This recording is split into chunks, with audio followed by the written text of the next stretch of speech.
When the Korean adaptation of Heesu in Class 2 was first announced, fans of the original BL Webtoon by Lily Zuzu were buzzing with excitement and a little bit of concern.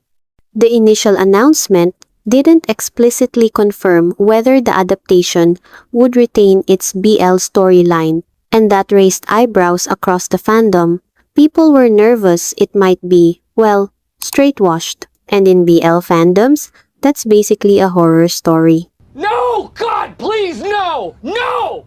To add to the uncertainty, the lead role of Heesu was given to An Ji-ho, a talented mainstream actor who starred as a main lead in the K-drama series Night Has Come, which is great. But let's be real, most BL dramas in South Korea usually cast lesser-known or rookie actors, so fans were like, wait, are we actually doing this? Then came the poster drop. Streaming platform Heavenly announced the premiere date, the 28th of March, 2025.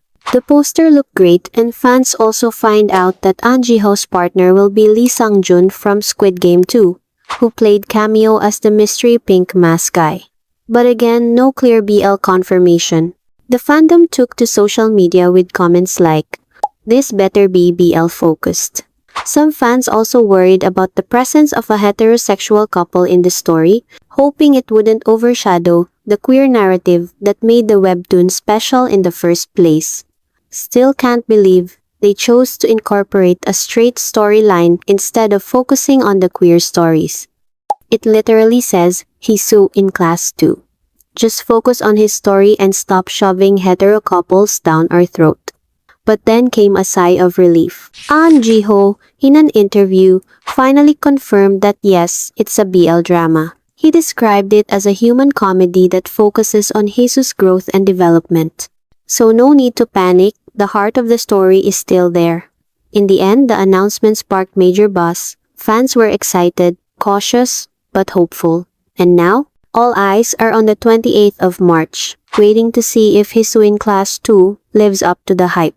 And so, here we are in the present, and there are just two reasons why this is included in our weekly BL update video. Either it did well or it didn't, and sadly, it was the latter. The correct title, Heesu in the Background of Class 2, a promising yet unfulfilled journey. Watching this drama was like chasing a mirage. The closer I got, the more it faded into nothing. Watered down BL, which is disappointing. Zero communication in Class 2, so much potential just to fall flat. These are just some of the reviews from netizens who watched the series. But why are they saying this? According to many of them, the adaptation was straight-washed. Most of these comments came from fans of the webtoon, who were disappointed by the inclusion of a straight couple, a pair that wasn't even in the original story to begin with. Heesu in Class 2 is wearing my patience thin. Are they gonna follow the webtoon or not?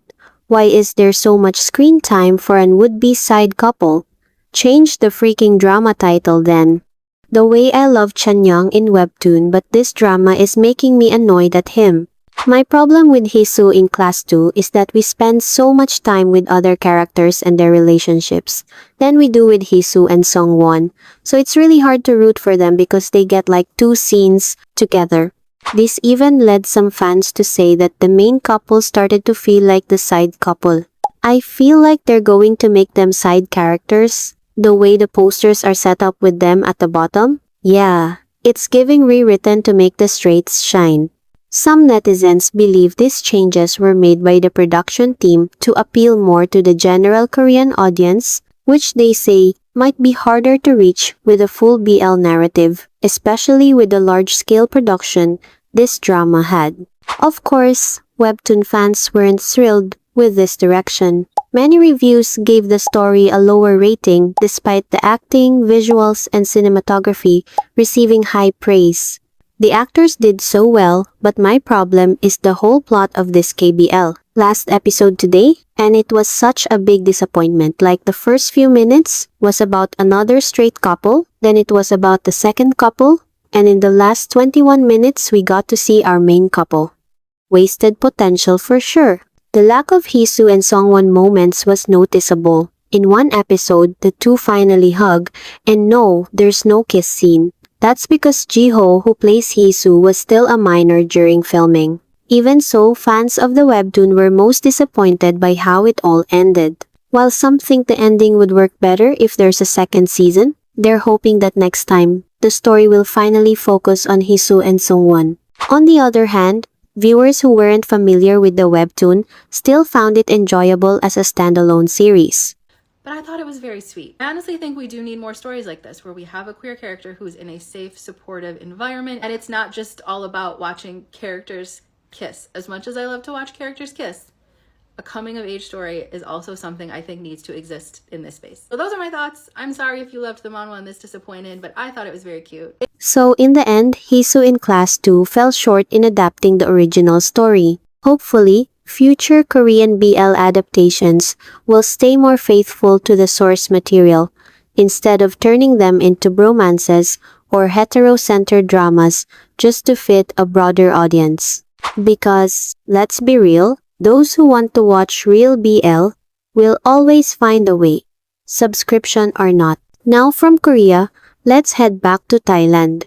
On the 27th of April, 2025, a picture of Peta, Gmmtv CEO, together with his artists gained massive attention and curiosity. In one of Yuin's IG stories, we can conclude that they were gathered there for a meeting.